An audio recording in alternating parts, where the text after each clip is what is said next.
आज का जो यह वीडियो है हम लोग इसमें देखेंगे क्लास 12th का फिजिक्स का एक बुक आता है ब्रिलियंट करके, जिसका हम लोग ऑब्जेक्टिव सॉल्व करेंगे और उस चैप्टर का नाम है विद्युत धारा, जो कि आपको मिल जाएगा पेज नंबर 11 में विद्युत धारा। और उसका हम लोग टॉपिक कर रहे हैं, टॉपिक का नाम है विद्युत धारा, प्रतिरोध और सेल। इसका हमने 50 तक क्वेश्चन देख लिए हैं। आज इसका हम लोग क्वेश्चन नंबर 51 देखेंगे और क्वेश्चन हम पढ़ देंगे और क्वेश्चन को आप लोग अच्छे से सुनिएगा। क्वेश्चन जो 51 नंबर क्वेश्चन है, 51 नंबर क्वेश्चन कहता है कि विद्युत परिपथ की शक्ति होती है, यानी शक्ति P का जो फॉर्मूला होता है हम लोग जानते हैं V² बटा में R होता है। किसका? शक्ति मतलब P का मान पूछ रहा है और P का फॉर्मूला होता है V² बटा R, जो कि आपका ऑप्शन नंबर C में है। ये करेक्ट आंसर हो जाएगा। और क्वेश्चन नंबर 51 तो हो गया। अब क्वेश्चन नंबर हम लोग 52 को देखते हैं। क्वेश्चन नंबर 52 जो है कहता है मोबिलिटी का SI मात्रक क्या है। मोबिलिटी का SI मात्रक क्या है?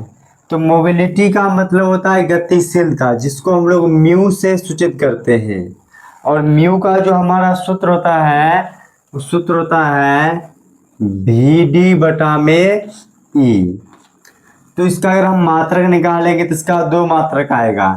एक अगर यहाँ से देखा जाए तो VD अनुगमन वेग, वेग का होता है मीटर पर सेकेंड, और ये जो विद्युत E है, E का होता है न्यूटन पर कूलम। तो एक क्या हो जाएगा, ये जो हमारा है मीटर रहने देंगे, ये कूलम ऊपर जाएगा। ये मीटर पर सेकेंड को रहने दिए, कूलम ऊपर चला गया, नीचे बचा को न्यूटन। तो न्यूटन को तो न्यूटन रहने देंगे नीचे। और ये जो कूलम और सेकेंड, यहाँ पे आप लोग देखिएगा, ये जो कूलम पर सेकेंड है, ये होता है कहीं न कहीं विद्युत धारा का मात्रक है। इसको हम लोग लिख सकते हैं एम्पियर। क्या लिख सकते हैं इसको? हम एम्पियर लिख सकते हैं। और बच गया एम का मतलब हो गया मीटर, हो जाएगा एम्पियर मीटर पर, ये एन मतलब हो गया हमारा न्यूटन। न्यूटन जो कि ऑप्शन नंबर कितना में है? ऑप्शन नंबर ए में है ampere metre newton. Ampere metre newton हो गया। अब हम लोग क्वेश्चन नंबर देखते हैं 54 नंबर क्वेश्चन जो कहता है, क्वेश्चन नंबर 54 कहता है विद्युत वाहक बल की विमा। 54 नंबर देखिए, ये तो 51 हो गया, 52 हो गया, 53 होना चाहिए। चलिए 53 नंबर क्वेश्चन को हम लोग देखते हैं। 53 नंबर क्वेश्चन जो हमारा है, कैसे हो जा रहा है, उल्टा पुल्टा हो गया। 51 शक्ति वाला था, ये हो गया। 52 था एम्पियर घंटा किसका मात्रक है। 52 को हम लोग बता दिए, ये जो है ये 53 है। और अभी हमारा चलेगा 54 और 52 नंबर क्वेश्चन छूट गया, जो कि 52 नंबर क्वेश्चन क्या है, थोड़ा सा देखिए। 52 नंबर क्वेश्चन कहता है एम्पियर घंटा किसका मात्रक होता है। तो ये हो जाएगा किसका? एम्पियर घंटा किसका मात्रक है पूछ रहा है। एम्पियर घंटा, घंटा हो गया हमारा समय, और एम्पियर होता है आवेश बटा समय। आवेश बटा में क्या हो जाएगा? समय। और यहाँ से यदि समय और समय को काट दिया जाए तो सिर्फ बचेगा आवेश। क्या बचेगा? आवेश। यानी एम्पियर घंटा जो है ये हमारा हो जाएगा आवेश का मात्रक, जो कि ऑप्शन नंबर बी। तो 52 का आंसर हो जाएगा बी। 51 हो गया, 52 52 यहाँ हो गया, ये हमारा 53 था, हो गया ये 54। 54 नंबर क्वेश्चन आइए देखते हैं। कहता है विद्युत वाहक बल की बीमा, ई पूछ रहा है। विद्युत, एक तरह से ये क्या है, विद्युत वाहक बल कहता है कि जो आवेश यानी कोई विद्युत परिपथ है, क्या विद्युत परिपथ, उस परिपथ में जो हमारा आवेश है, जो हमारा आवेश है या इलेक्ट्रॉन है, उसको ऊर्जा देता है, गति देता है, उसको प्रवाह होने के लिए, आगे बढ़ने के लिए जो उसको ऊर्जा दिया जाता है, उसी को कहा जाता है विद्युत वाहक बल, जिसको ई से सूचित किया जाता है। तो क्वेश्चन कह रहा है कि विद्युत वाहक बल का फॉर्मूला, बीमिया सूत्र पूछ रहा है। तो विद्युत वाहक बल ई का फॉर्मूला हो जाएगा F/Q0, और बीमा पूछा तो F का होता है m/L²T⁻², और आवेश का हो जाएगा AT, आवेश का हो जाएगा AT। यहाँ से लिख देते हैं m/L², T का पावर हो जाएगा -3 और A का पावर हो जाएगा -1। तो देखते हैं ऐसा ऑप्शन किस में है, 54 नंबर। तो 54 नंबर ऐसा ऑप्शन जो है डी में है, लेकिन ए को अपना जानते हैं कि जो ए लिखिए या आई, दोनों हमारा सही होता है। ऑप्शन नंबर डी में दिया है, यहाँ एक जगह पे आई कर दिया तो m/L²T⁻³ और आई का पावर -1 हो जाएगा। ऐसा है ऑप्शन नंबर डी, यानी 54 का आंसर हो जाएगा डी। तो आइए आगे बढ़ते हैं।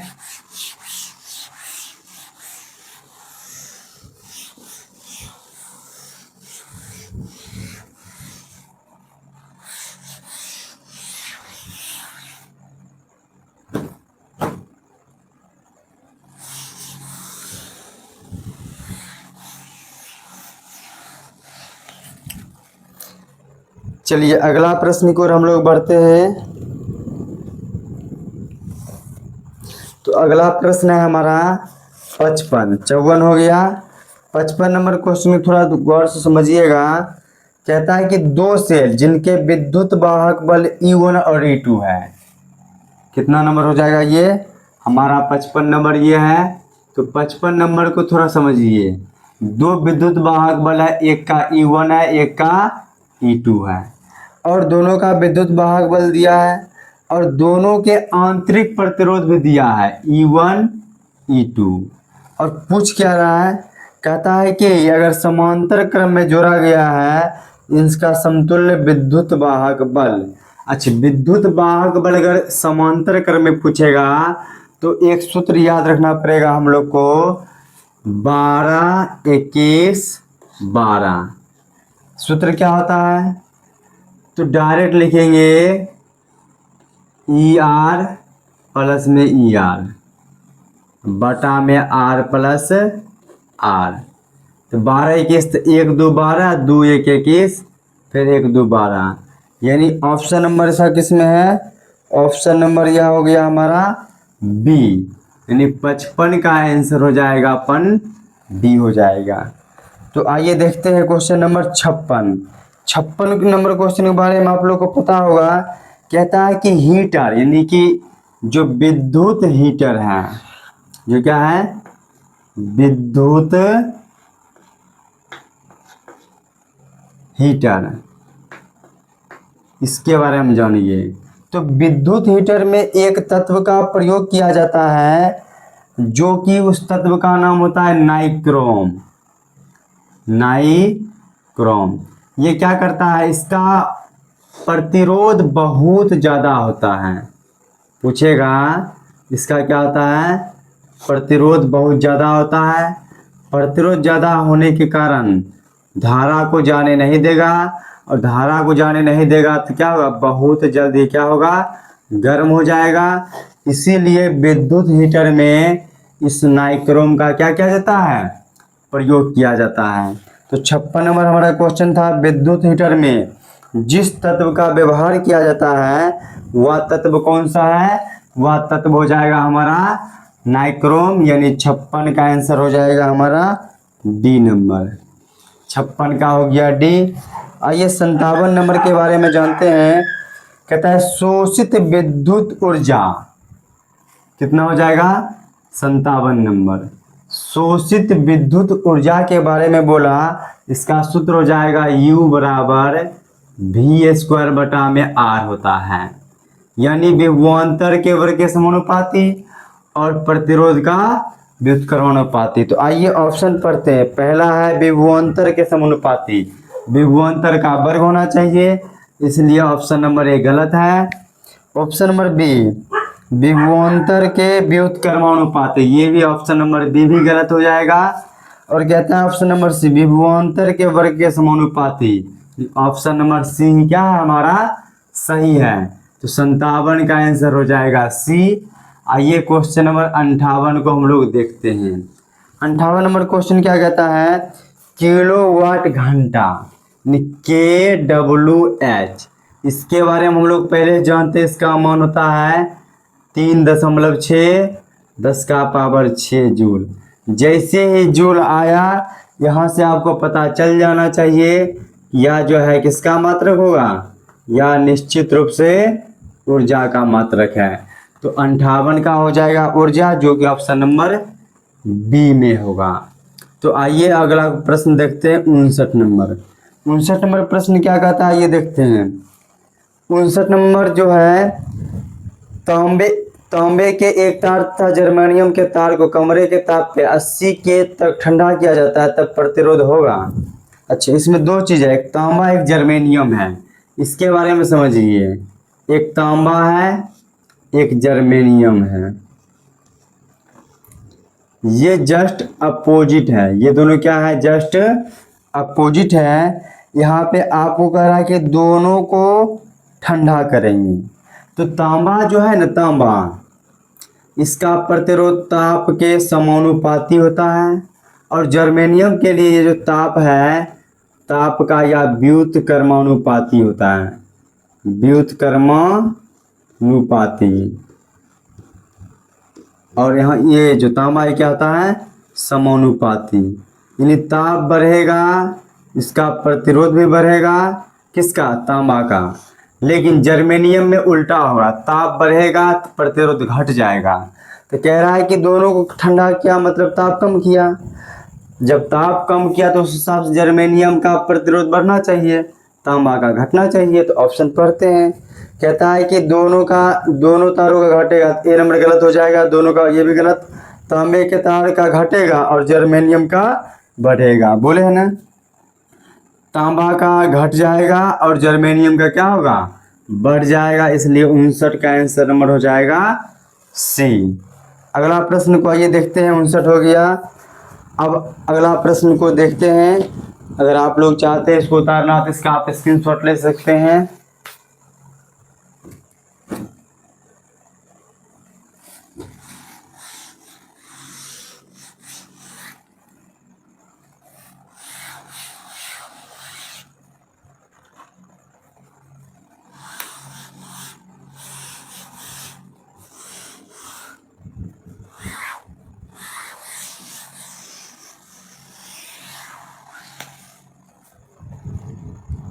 चलिए अगला प्रश्न की ओर हम लोग बढ़ते हैं।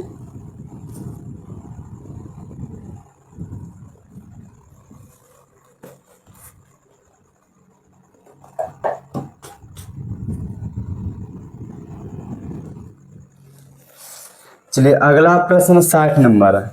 60 नंबर प्रश्न कहता है एक सूखे सेल का विद्युत वाहक बल। 60 नंबर क्वेश्चन देखिए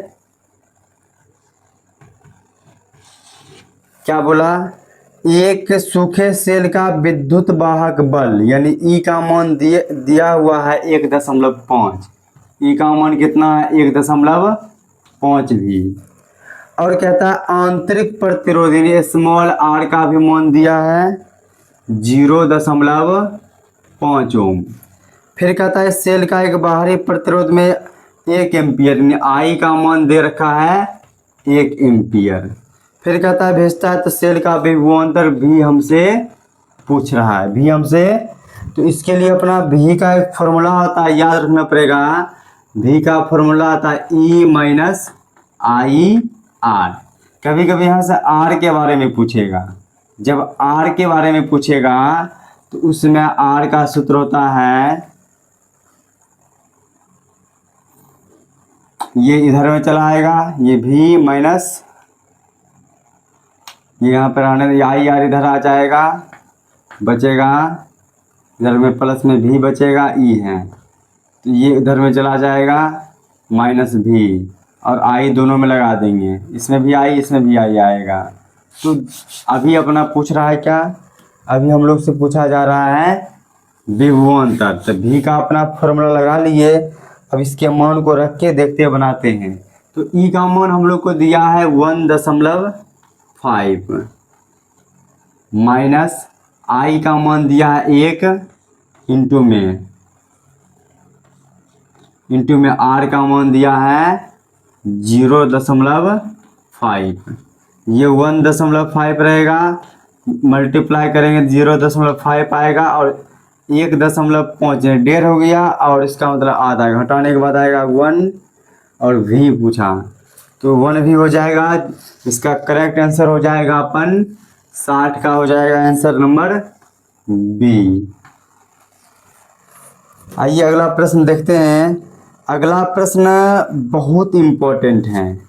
61 नंबर प्रश्न को अच्छे से समझने का प्रयास कीजिएगा।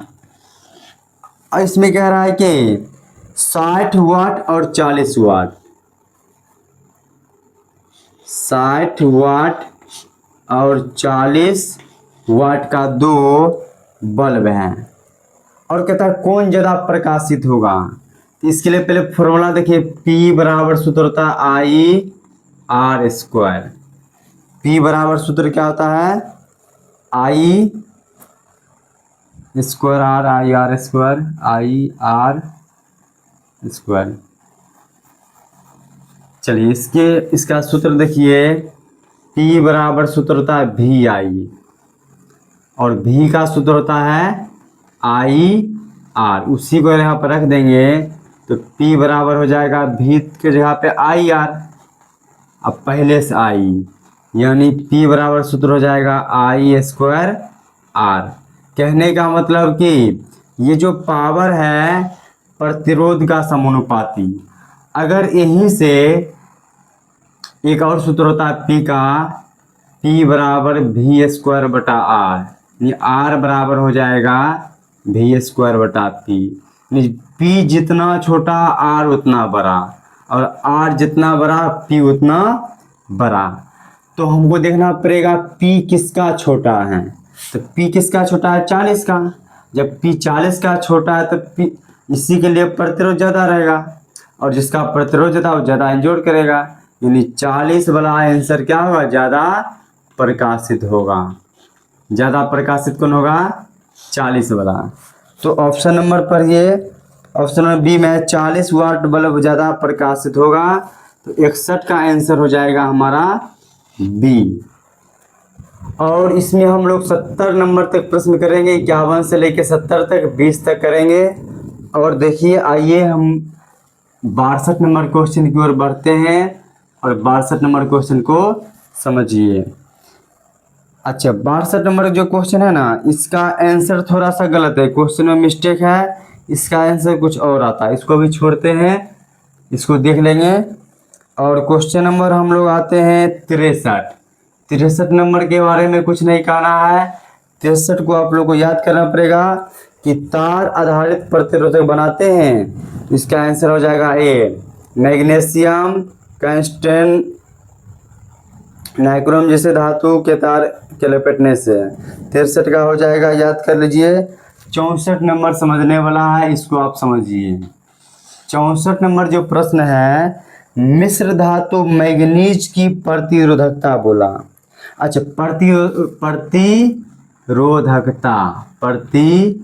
प्रतिरोधकता यानी विशिष्ट प्रतिरोध भी कहते हैं। ये जो निर्भर करता है सिर्फ, ये तो प्रतिरोधकता जो होता है ये होता है हमारा नियतांक होता है। क्या होता है, ये हमारा नियतांक होता है।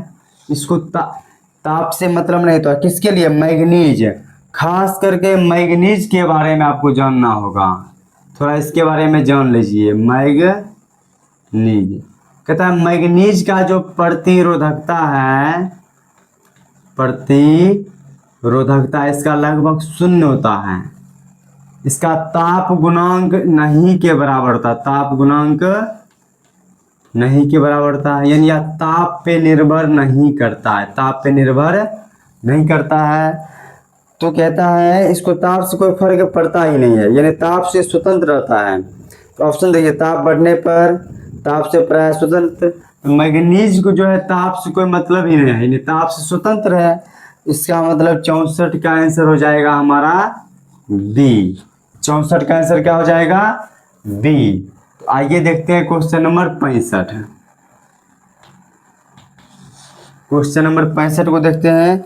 क्वेश्चन नंबर 65 कहता है तांबे के दो तार की लंबाई L और 2L है, त्रिज्याएं R और 2R है, इनके विशिष्ट प्रतिरोधकों का अनुपात। गजब क्वेश्चन है, अच्छे समझिए। देखने में तो लगेगा हार्ड है कुछ नहीं, इसको अच्छे समझिए।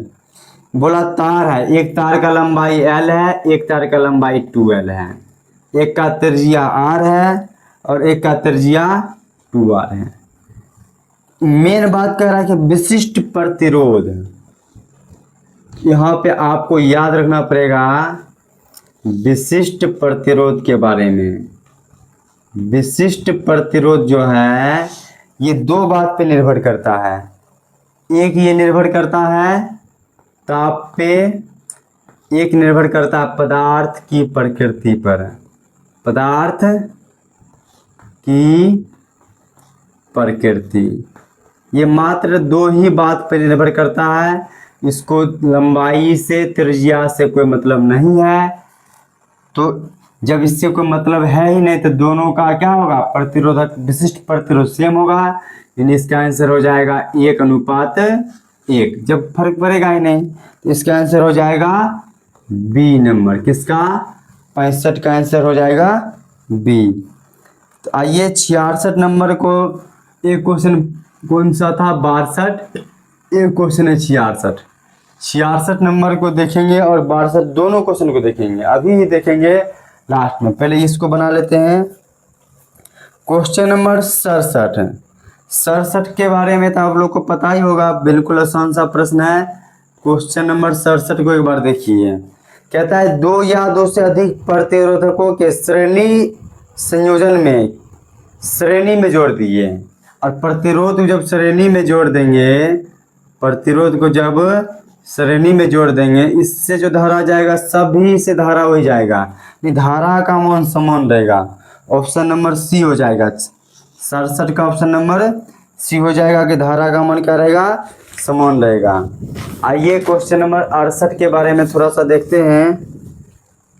68, 69 और 70 इसको मिटाते हैं। क्वेश्चन अच्छा है, इसको अच्छे से थोड़ा समझाएंगे। इसका आप लोग अगर उतारना चाहते हैं तो स्क्रीनशॉट आप इसका ले सकते हैं।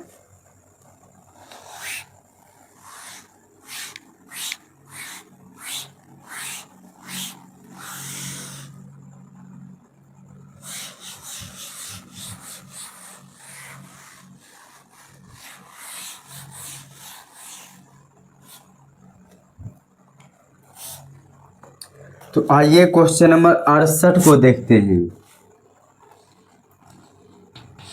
68 नंबर क्वेश्चन को थोड़ा समझिए। चार समान प्रतिरोध के श्रेणी क्रम का तुल्य प्रतिरोध S है, प्रतिरोध हम मान लेते R है, और श्रेणी क्रम को बोल दिया है S।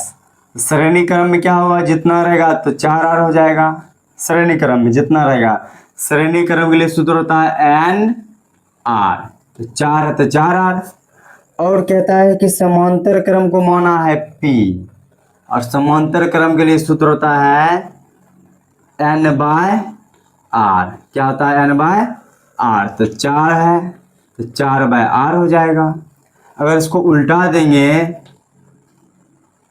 उल्टाने के बाद 1/R, R/4, यानी R/4 हो जाएगा। ठीक है, यहाँ पे उल्टाना पड़ेगा। क्योंकि जब ये समांतर क्रम होता है 1/rp, ये 1/rp है, ये उल्टाएंगे तो rp ऊपर जाएगा तो r/4। अब कहता है कि s बराबर np, s का मान अपना कितना आया है 4r, और n तो रहने दो, और p का जो अपना मान आया है वह मान आया है r/4। यहाँ से r कट गया, गुना कर देंगे 4 चौक 16 बराबर n, यानी n का मान कितना आएगा 16, यानी 16 आंसर हो जाएगा। 69 नंबर को थोड़ा समझिए।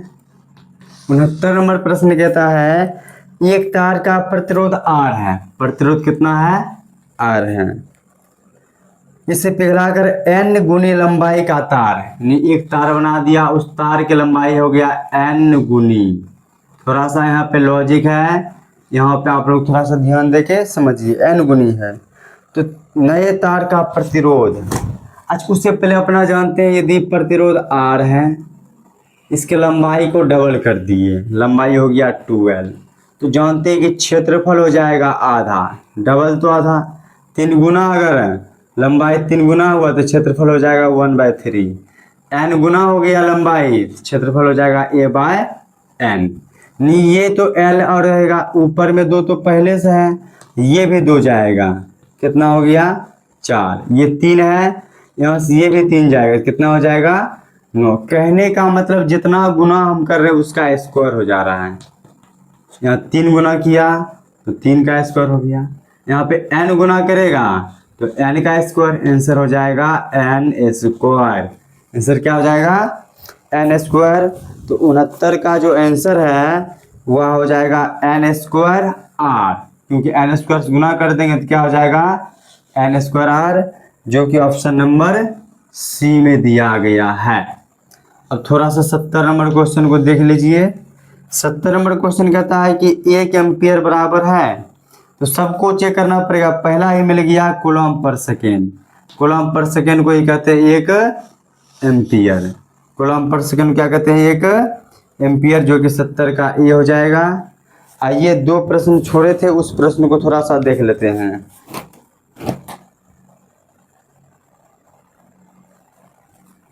इसका आप लोग स्क्रीनशॉट लेना चाहते हैं तो ले लीजिए।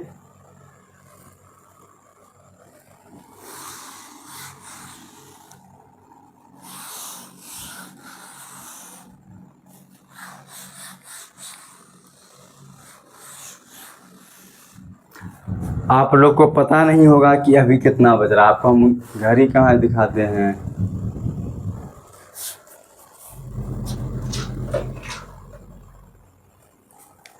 अभी आपका बज रहा है 11:25-27 हो रहा है। अभी जो हम जिस टाइम वीडियो बना रहे रात के 11:27 हो रहा है।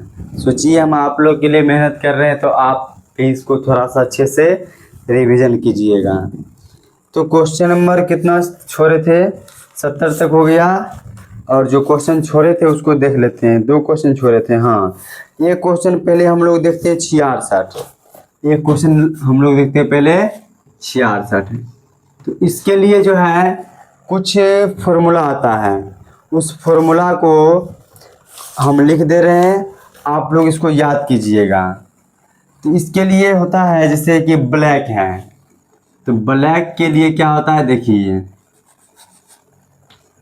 ये कलर कोड है, प्रतिरोध का कलर कोड। अगर ब्लैक रहेगा तो 0 0 0 इंटू 1, और यहाँ पे कुछ नहीं होगा। इस पे भी हिसाब करके दिखाएंगे। अगर ब्राउन है यानी भूरा, BROWN ब्राउन, तो 1 1 1 इंटू में 1 होगा, इंटू में 10, इंटू में 10, और यहाँ होगा ±1%। ये क्या है अभी आपको समझ नहीं आएगा, पहले पूरा लिखने दीजिए तब हम आपको क्वेश्चन दिखाएंगे। अगर रेड रहेगा तो रेड के लिए हो जाएगा 2 2 2 2 2 2, और ये हो जाएगा इंटू में 10 का पावर 2 ±2%। इसको आप याद भी कर सकते हैं नंबरिंग से, ये 0 1 2 इससे बढ़ते जाएगा। रेड के बाद है ऑरेंज। अगर ऑरेंज पूछेगा तो 3 3 3 इंटू में 10 का पावर हो जाएगा 3 और प्लस माइनस 3%। उसके बाद येलो है YELLOW पीला, इसके लिए होगा 4 4 4 इंटू 10 का पावर 4 प्लस माइनस 4%। अब यहाँ से थोड़ा सा बदलेगा। अगर ग्रीन के लिए हो जाएगा 5 5 5 इंटू 10 का पावर 5 प्लस माइनस 0.5%। फिर है ब्लू BLUE, ब्लू के लिए होगा 6 6 6 10 का पावर 6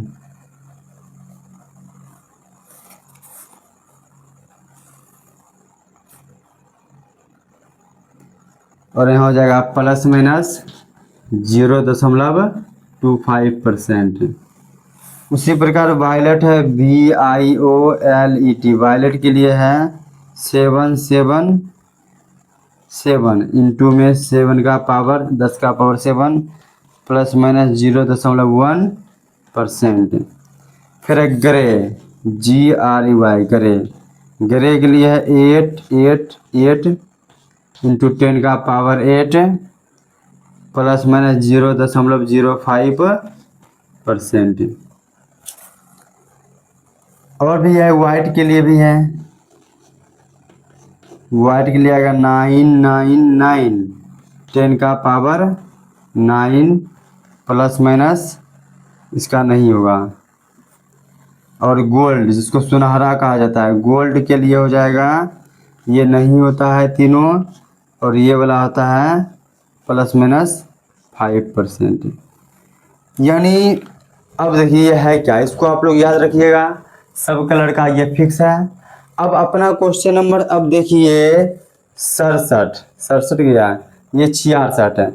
इसमें दिया है एक प्रतिरोधक पर रंगीन छल्ले अंकित है जिनके रंग भूरा, भूरा मतलब ब्राउन, ब्राउन के लिए देखिए तो आपका कोड कितना है 1 है, आंसर होगा 1। उसके बाद देखिए तो उसके बाद क्या है काला, काला यानी ब्लैक, ब्लैक के लिए सेकेंड नंबर पे क्या है 0, अब दे दीजिए 0। उसके बाद आएगा इनटू, उसके बाद आएगा इनटू।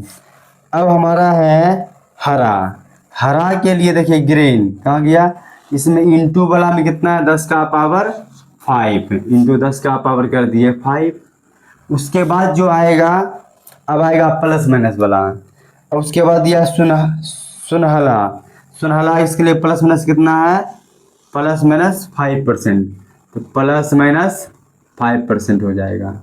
ये आंसर होना चाहिए। अब आंसर कैसे निकल गया आपको पता चल गया होगा।